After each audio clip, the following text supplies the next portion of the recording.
Hey, how's it going, guys? I'm Paradoxic, and welcome back to Stargirl. This time we're on episode 11 of season 1. God damn it. Episode 11 of season 1, titled Shining Knight. So we might finally get to meet the knight formerly in shining armor that's now working as the janitor in the school. But last time we had Brainwave Jr. and we've lost him. We lost Brainwave Jr. He died at the very end. He gave his life. He spent pretty much the entire episode redeeming himself in the eyes of this new JSA. Despite what he'd done to them, despite the grudges they held against him, he tried to redeem himself, and he did. He fought alongside them against Dragon King and his minions. Rick was off trying to pick a grudge fight with Solomon Grundy, and he couldn't even get the fucking door open, even with his powers. So that was that. So that was a good sign, I think. If anything, that was a good sign, because if he had actually gotten loose, and I don't think many would be able to stop him. Maybe not even Dragon King or Brainwave, but I don't know. But yeah, Brainwave himself, he showed up at the very end when they were in the tunnels, and Henry got the last of them through like Courtney through the gate before Brainwave closed it back up again. And he revealed that that Jordan made him choose between his mother Mary and between Henry's mother Mary. I mean, it's hard to distinguish. Like, one of them's Henry Senior, one of them's Henry Junior. So it's important to distinguish which Henry you're talking about here. But yeah, his wife Henry, he had to choose between her and the ISA. So then he ended up choosing the ISA, and he had to kill her. So now he seemingly had to make the same kind of choice here, and he just buried Henry under a mountain of rubble, which I don't think he would have survived. I mean, it didn't look like there was any way he could have survived it. It didn't really look like a trick. It didn't look like there was like some kind of invisible kind of mental force field between him and the thing. It looked like a pretty hard hitting impact. So yeah, and I think if they're going this, I mean, I hate them. I hate the way they pulled it off. I wish they would have actually kept them alive until at least the season finale of this one. I think it would have been kind of my preferred route had they actually pulled off a sacrifice in the final battle, like when it's actually the ISA versus this new JSA. But maybe it's like a Phil Coulson thing. Maybe it's a Phil Coulson thing. Maybe Henry's death here is what really pushes them forward to be the team they need to be to fight the ISA in the finale. Maybe that's how they're gonna go. But I guess we'll just have to wait and see. But yeah, R.I.P. to Henry. R.I.P. to Henry. He met his end. But the ISA seems to be getting ready to use their new machine because they've got Henry Senior back. They've got Brainwave back, and they restored his memory too. He started off having 10-year amnesia, but they managed to restore his memory, remind him of the villain he really is, the member of the ISA he really is. So he's got his memories back, he's got his powers back, so they can use him to connect to all the minds in those 6 states and do their injusticing across America. So that's super not cool, but that's also cool. Barbara, she found out everything. And as a parent, not just as a mother, but as a parent might do, she had a very, very negative reaction to all the stuff going on. First of all, Courtney being in danger, like fighting against superpowered people, superpowered villains, and going out at night doing all this fighting and stuff. She was putting herself in danger, and then of course the whole kind of thing about her father probably potentially being alive and being Starman and everything. Like she said, like the alias her father used with her was apparently Sam Curtis, and she had the email and everything. She was actually sending him an email because she thought she had just left. She thought he had just left the scene and left 10 years ago. But yeah, I think at this point we should get that kind of confirmation as to whether Starman really is her dad or not, and whether or not, because I think she sent the email, but now she's got a response. We saw at the very end there was a response to her email, like responding to your daughter, like the subject line being your daughter. So I think at this point we really should be getting like a confirmation as to whether Sam really is Starman as well as Sylvester, and whether he's actually a father or not. But I guess we'll see. But her and Pat were investigating after Jordan visited with his parents, and they started speaking Norwegian in front of her, so she recorded and then translated it, and then they mentioned how Jordan looks at Barbara a certain way and how the machine's going to be turned on soon. So yeah, things are really coming sort of full circle. Things are coming down to its fruition. So it'll be interesting to see what this episode actually unveils to us and how they move forward with the story. But yeah, I've loved this season so far. I've loved this show. It's gone great. It's been great. So I cannot wait to see exactly how they close off season 1 and how they lead into season 2 and where the story goes and what kind of stuff they give us. But yeah, that is pretty much all I've got from the last one. So episode 11, Shining Knight. This will be the highlight reel. So if you guys want the full-length reaction to watch along to, that will be over on Patreon, so you can go check that over there. But yeah, that is it. So episode 11, Shining Knight. Let's go. I'm looking for a gallant white steed, with fire in its eyes and victory in its heart. It's quite the description. It's quite the description. Why can I not remember? So he's actively trying to remember. Oh, Stripesy! Stripesy! I saw Starman Squire. Yeah. Stripesy. Stripesy can Yeah. help me. Yeah, you can. Oh, that is so cool. That is. You want to be careful though. Okay. Okay, that's cool. He was remembering more though. He's remembering more as time goes by. Oh, is this him? Is this that Sam Curtis guy? Is it Sam Curtis? Did he? Wait, how did he find them? Did Barbara give them the address? Did Barbara give him the address to the new house? Because they moved to Blue Valley. We've murdered. I'm Sam Curtis, Courtney's father. Ah, so her dad really isn't of course, Starman Sam. then. That's the locket. Oh, so it's her baby picture. Okay, that makes sense. Wait. Where did you get that? Okay. Is that why he's here? Mike, not now! Please! Why won't you tell me anything? What did I do wrong? You guys really need to start talking to Mike. You need to start actually talking to him. You know.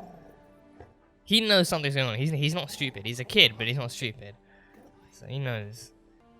Is he friends with Sylvester at least? Does he know who Sylvester is? Barbara, the truth is, He looks like he could be his I've been brother. thinking about reaching out to you. I will find my mind. You need to get to Stripesy, buddy. You need to get to Stripesy. He can get you your gallant steed. He can get you your steed, yeah. He will get you your steed. Take your sword, that's it. Yeah, is that that's not Excalibur, is it? It's not, it can't be Excalibur. No, I don't think it's Excalibur. No. I mean, it would be cool if they actually incorporated Arthurian legend, but I don't know. We sang Christmas carols together. Frosty was your favorite. We made a snowman out of styrofoam. Why the hell is he carrying a sword? Because he's Knight. He's Shining Knight. Whoa, what's he? Oh no, he's picturing Dragon King. He's picturing Dragon King. No. Oh, he's got swings. He's got swings. Okay, yeah, bad guy. No, not bad guy. Good guy. He's a good guy. Oh, Justin. Not well. It's all right. They've destroyed everything that I was. Who is he? One of the strongest, bravest men I've ever known. Right? It's okay. Justin.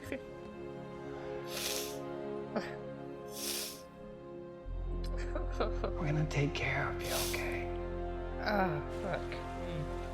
You're hesitating because of her mother? Barbara, he cares about Barbara.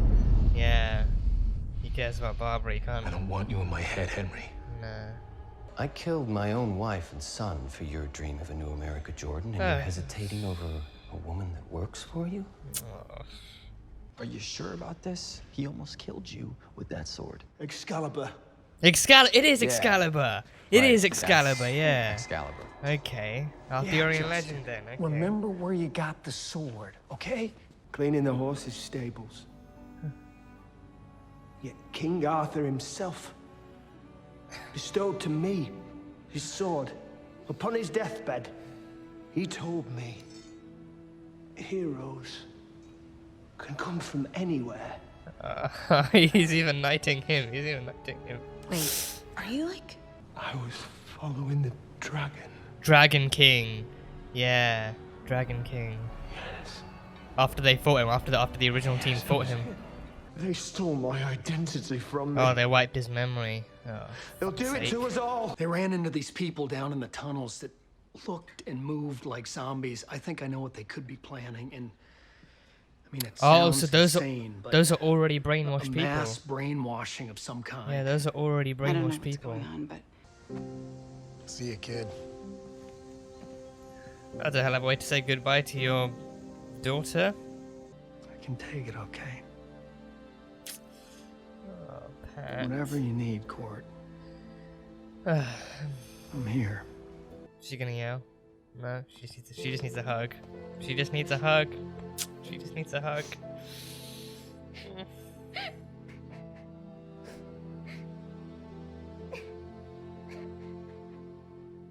Listen, I'll make it up to her. Somehow. Screw him. Screw his ass. Hey, tell Barbara I said bye. She still looks good. Not as good as when I had her. Son of a bitch. You're lucky I'm busy. Yeah. Hell yeah to Pat. Hell yeah to Pat. Pat is her dad. He is her dad. May not be her father, but he's her dad. He's there for her when it matters. Screw Sam. No, she is still Stargirl. Starman's daughter or not, she is still Stargirl. That much. That is. That still counts for something. Come on. She's still she's still Stargirl. Is he gonna find that she's been googling Starman and the ISA? Starman murdered by icicle. Yeah. To begin, I'd like to introduce the man who knew him best. Henry's father. His dad. The one who Dr. killed King. him, you mean? The one who killed him? Thank you, Mrs. Brainwave is here? Wait, Brainwave is here? And thank you all for coming. No one is to blame. Except you. Oh, jeez. Come after us, please. Oh, God. Oh, All we can do he's now drawing them out. is He's drawing them honor out. her. Thank you. Send him a message, Courtney. Send him a message. Yeah, read into his mind. It's just waiting for you to believe in yourself again, that's all. You need to believe that you're Stargirl, despite who your Heroes can ancestors come are. from anywhere.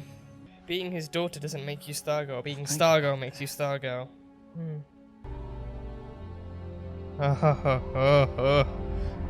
When the wind comes in, when the slow motion wind comes in, you know it's about to get good. Yeah, you know it's about to get good. There's that glow. There's that glow. There it is. Yeah.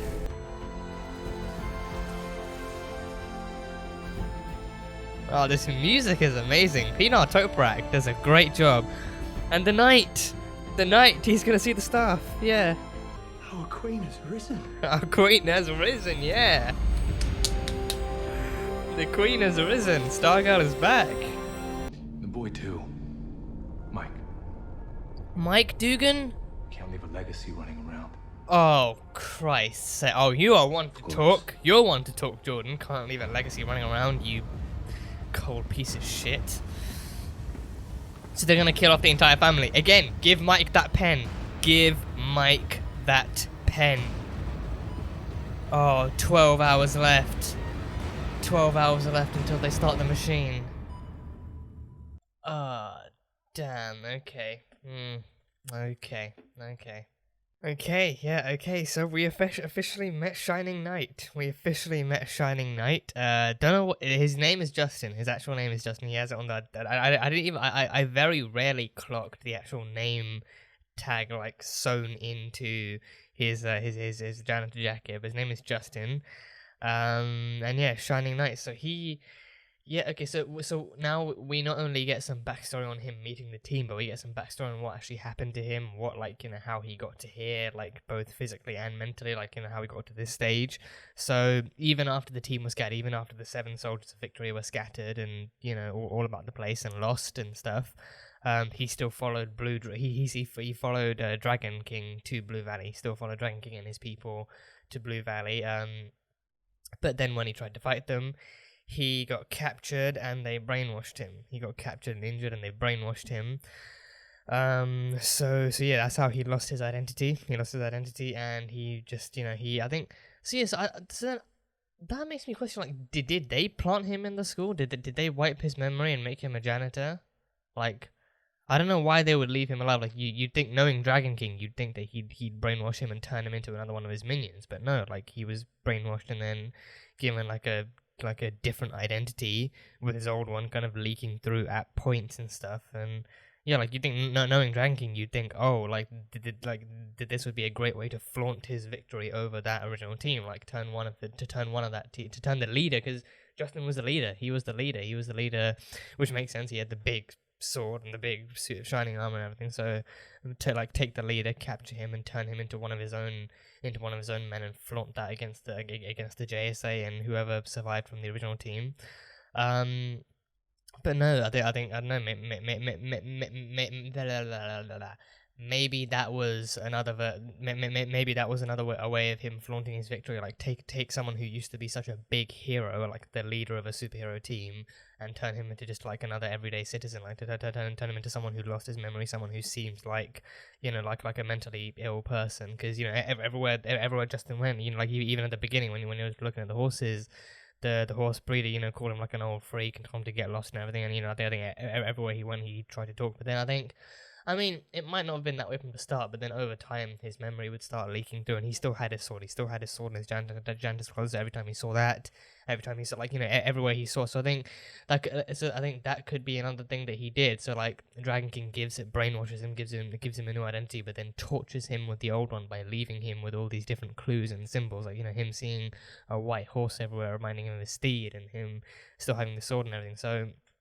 So I think it could just be that, like, him giving him a new identity, but torturing him with the new one, and then leaving him with the kind of leakage of his old life and all that kind of stuff. So yeah, Justin, that scene where he breaks down, in front of Pat just broke me. Like, he just, you know, at first he's like, he thinks he sees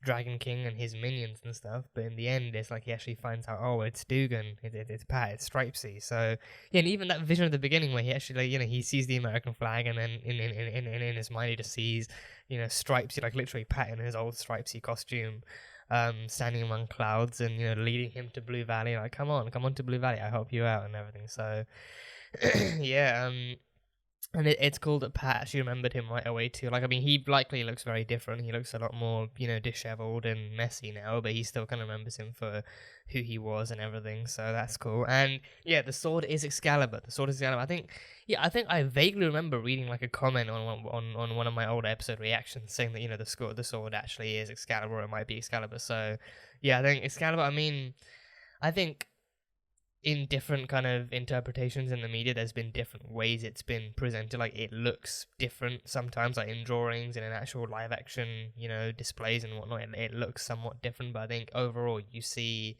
like, you know, like someone talking like, you know, old timey English, and, you know, them like, you know, with a British accent, them carrying like a big glowing sword. You'd think, you know, one of the things that comes to mind is Excalibur.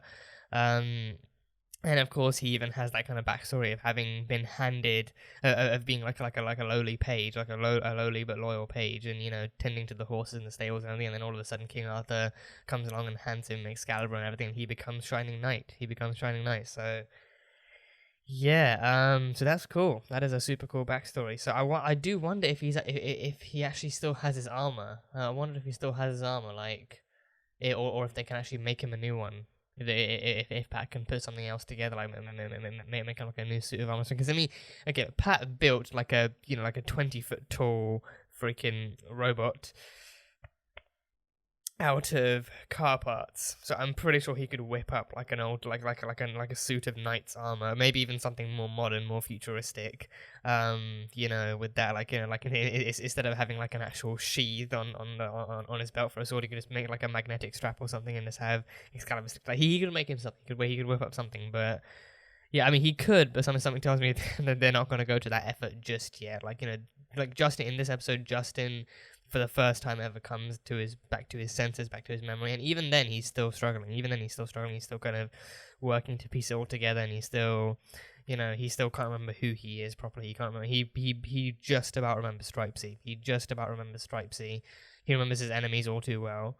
And then yeah, so he's barely remembering himself. So yeah, but seeing him in this was super cool. So I do look forward to seeing how he'll help though. I think even if he doesn't get a suit of armor, I think he'll still kind of jump in at times in the final battle to actually do what he can. Maybe even like a round 2 with Dragon King, or technically a round 3, because he already tried to fight him once and then he got brainwashed. So like a round 3 with Dragon King and his minions and stuff. So yeah, it was cool to meet him. So Justin is Shining Knight. That's cool. But yeah, but Dragon King. So I mean, yeah. So Dragon King's minions are actually brainwashed humans. They're actually brainwashed people. So yes, I mean, I was wondering, like, because he experimented on himself. He kept himself alive all these years, but in the process of doing so, he actually turned into like an actual dragon being, like a dragon person. So I was wondering, like, could he have done the same to them? Like, could they be like half lizard, half human, underneath, or what's happening? But I think maybe. Maybe he did experiment on them. Maybe because I think Pat did describe them as like mindless zombies. So maybe they could be brainwashed, actual reanimated people, or maybe just brainwashed people. I think maybe, but either way, he's done this before. That's proof that he's done this before. So I think that could be what they're like. I think that could be what they were trying to stop him from doing the first time. The first time, Dragon King maybe tried to do it on his own.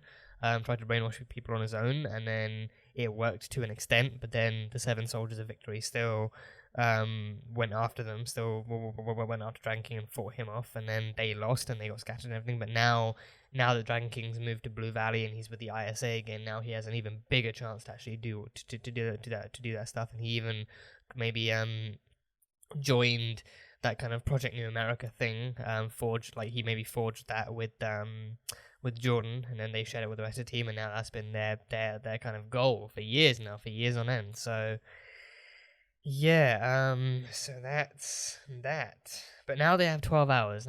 We saw at the end, they have 12 hours until the machine turns on and Brainwave connects himself to. Now Brainwave wants to do 25 states. He said he wants to do half of America, so 25 states. He's gone from 6 to 25 that quickly. He wants to just cover even more ground. So I think I think if that's the case, they could be building an army then, like, you know, like half of America versus the other, like half of America being brainwashed versus the other half being still sentient and having free will. So it could start like a whole, like a civil war or some shit, but I don't know. I do not know. But he now wants to control even more of America. And Brainwave, he's you know, got his memory back. He's leaking all this info to Icicle, saying, you know, oh, I remember who Stargirl was. Her name is Courtney Whitmore. Her mother is Barbara. Her stepdad Pat is Starman's sidekick Stripesy and everything. So he's remembering all this stuff, and yeah, that kind of information ignites an inner conflict in Icicle. Icicle had no idea until now. He had no idea until now. So you know, this and anyone else, this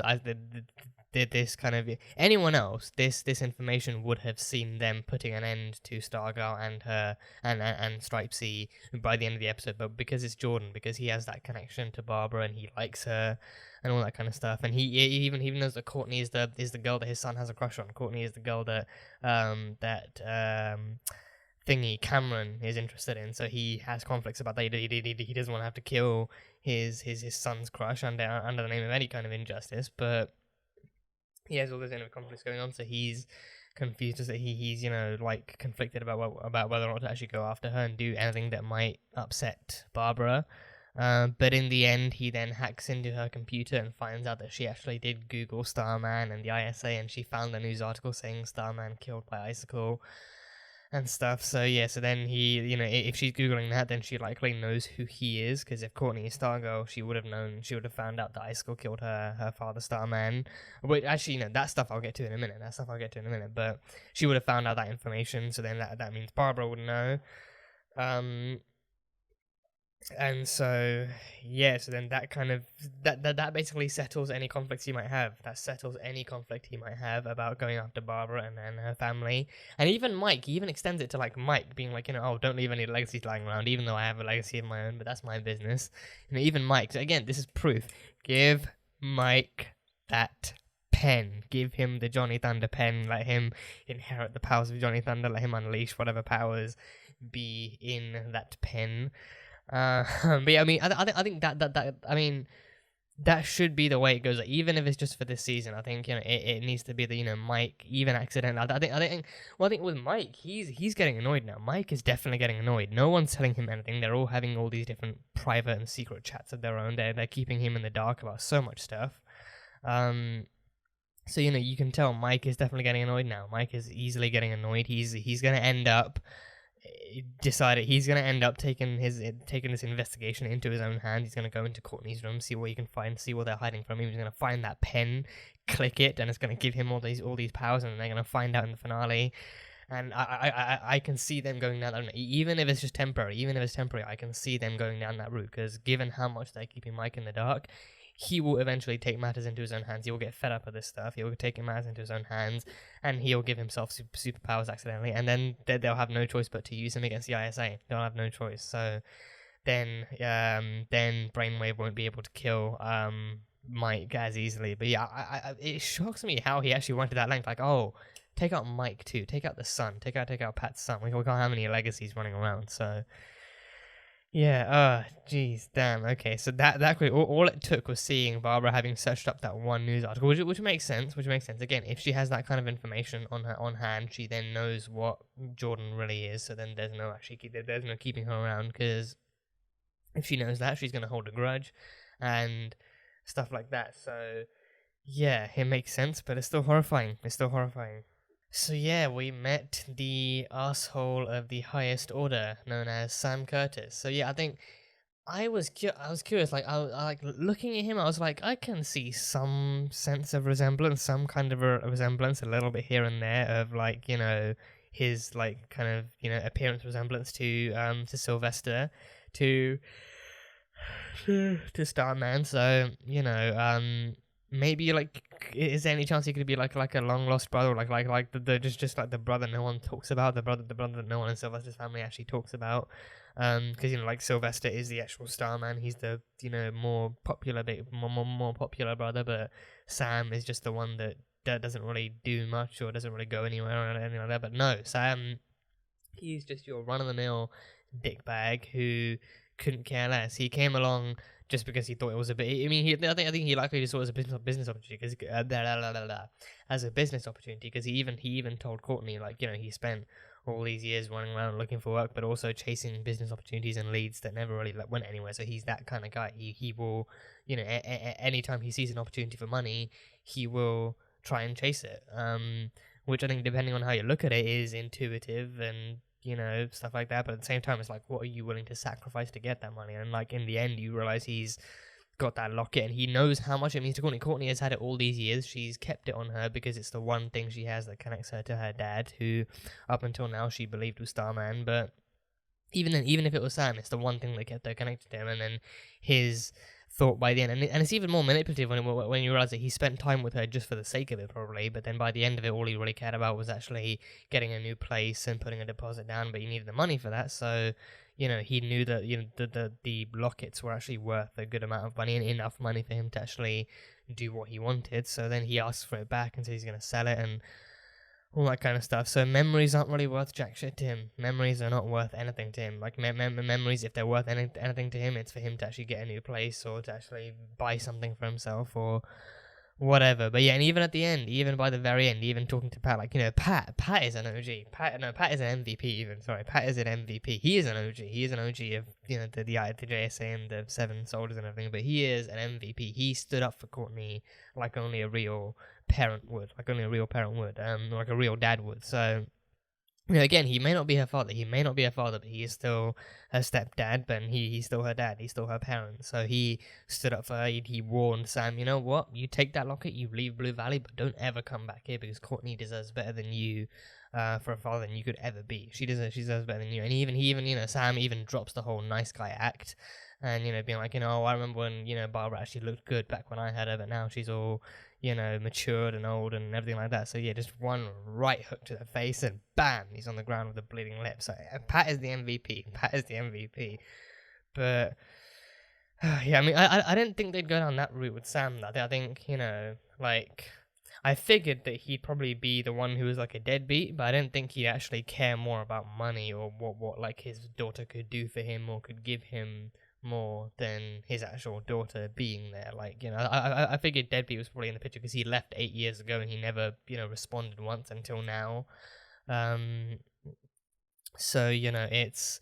Yeah, and I think it's even more foreshadowing that he actually, you know, he was twirling the locket when he was on that coach in the beginning. He was twirling the locket. He was like probably thinking to himself like, oh, I remember I gave her one of these. So, you know, these are worth a good amount of money. I just have to spend like a day with her max, like, you know, half an hour with her max, and then I can actually ask for the locket back, and I can actually get that sweet condo I've been thinking of. Boom. But yeah, Sam ain't worth anything. Sam ain't worth shit. So.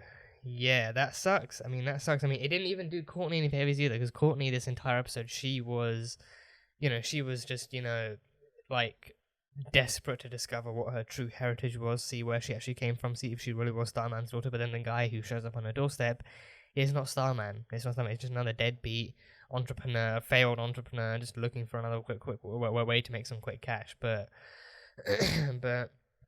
Yeah, and then even at the very end, she's just super duper disappointed. And even at the very end, she discovers the staff no longer even works for her. Up until now, the staff works for her and recognizes her. Not even, I think that actually could be true. The fact that, you know, it doesn't recognize her as Starman, but I mean, as Starman's daughter, but it recognizes her as Stargirl still. Like, her heritage, like, I think, truth be told, her heritage only actually mattered to her. It was the fact that, you know, she was the one who kept on going on about the fact that, you know, she's Starman's daughter, that makes her Stargirl, and that gives her power. Like, the staff, I think it recognized that she wanted to carry on that kind of good fight. That was what she was all about for the most part. Like, in, like, being Starman's daughter was the kind of ignition.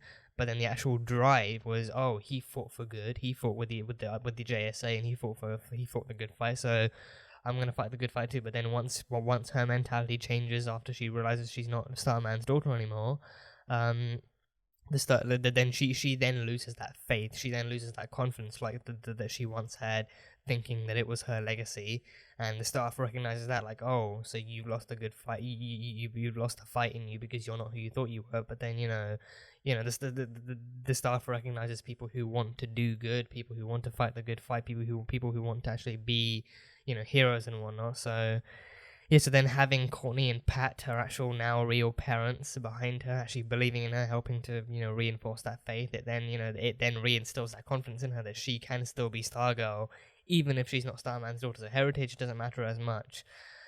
With this stuff, and it even counts for the whole of the new for part of the new, you know, JSA. Like, you know, she's not. So Rick is then the only actual blood legacy member. He's the only blood legacy member. His dad was actually, you know, our man.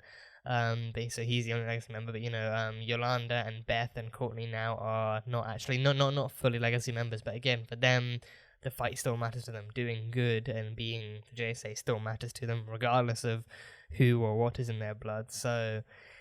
Yeah, but yeah, the staff, I think, yeah, the staff, it makes sense that the staff would actually pose a problem for Courtney, because the staff has always had like a fairly extensive level of sentience, has always been able to read the wielder and see what they want and see what they can do. So that's why up until now, like when Courtney had her faith, it worked for her, because then that gave her the drive to do good. But now she just needed that little extra push to actually believe that she could still be Stargirl even if it wasn't in her blood. And stuff like that. So I think that's a really cool message. That's a really cool way to actually, you know, like develop her and actually push her further to keep being Stargirl, and actually put Courtney herself through her steps, being like, you know, you don't have to be his daughter to still be Stargirl. Like, he'd still be proud of that someone in the future has actually picked up the staff and isn't letting the ISA get away with all their typical textbook villainy and stuff like that. So. Yeah, and even Barbara said it. Even Barbara, like one episode later, even she's saying, like, you know, like we can't just let the ISA do what they're doing. Like, we can't just let them take over half of the US and, you know, hurt all these people. So that's kind of giving her further drive. Being surrounded by people who actually believe in the fight and believe in the JSA is giving her all the more kind of confidence to do what she does. So yeah, it was a really fun ending. It was really funny, and I think my favorite part was as the staff is glowing. Like, I mean, that whole sequence was beautifully executed. Like the slow motion wind, the build up of the staff glowing again as it detects Courtney, like a more confident Courtney now wielding the staff. Like, it starts to glow up again, and the music by Pino Toprak, she blows the music out of the water every single episode. So that stuff was cool. And then, of course, Justin coming down the stairs being like, "Aye, the Queen has risen." Like, he's recognizing that, Starman had his time and he went. Now there's a new Stargirl, and she's going to help lead the JSA to victory. Now she's going to help lead them all to victory. So that's probably my favorite ending. That's probably my favorite part. But yeah, I really look forward to Justin actually, suiting up to some extent and actually, swording up and actually fighting the fight again. So yeah, it was super cool.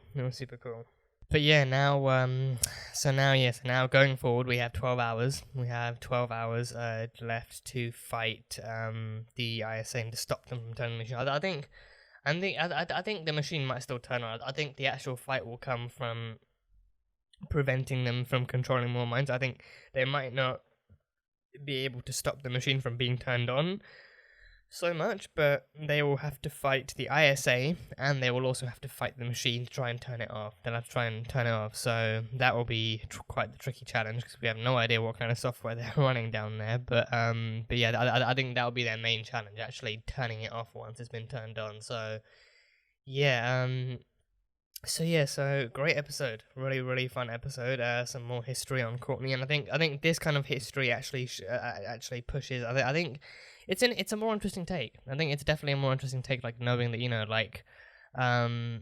like seeing Courtney having to come to terms with the fact that her heritage doesn't actually mean everything, but also just seeing the impact her heritage had on her, just seeing the impact of like finding out that she's actually not Starman's daughter had on her. And seeing where her true family is, like Sam is not her true family. He may be her blood, but he's definitely he's not there for it. He's not really worth calling family. He's not there for it when it matters. But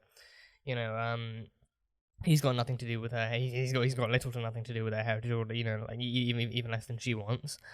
But more so the fact that her coming to terms with the fact that she's actually not the offspring of Starman himself, but she's still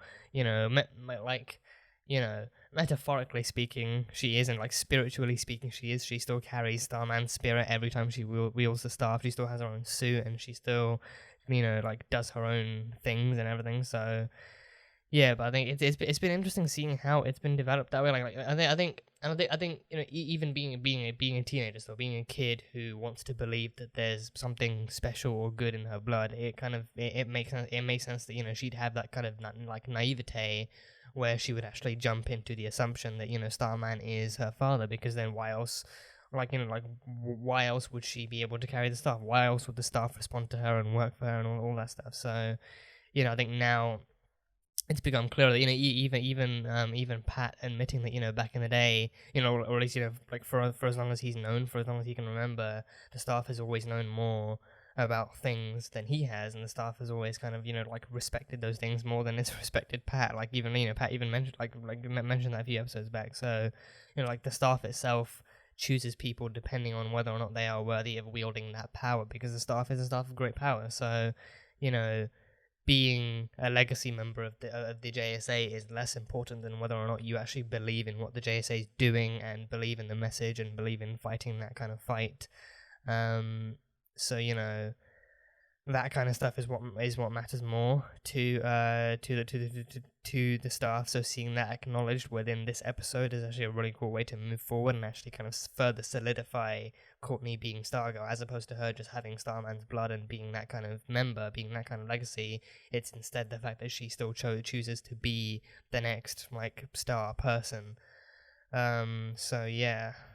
But yeah, that is pretty much all I've got from this episode. Again, a fun one, interesting to see how they move forward with Courtney's and Justin's stories and character lines. So interested to see where it all goes from here, seeing how they actually stop the ISA and seeing where they actually go from all these different reveals and how the ISA combats the JSA moving forward. I think, Brainwave showed up at the school and he even, mentally taunted Courtney, being like, come get us, please, come fight us. We really, want to draw you out of the shadows and into the light. So yeah, I think, these coming episodes, I think we should really see the final fight actually coming into some kind of play here, but also just seeing exactly how menacing and how, formidable the ISA are as a team, and how strong the JSA should be and could be as a team. So yeah, that is pretty much all I got. So that was Stargirl, Season 1, Episode 11, titled Shining Knight. So thank you guys so much for watching this video. If you guys enjoyed it, then salt and burn that like button.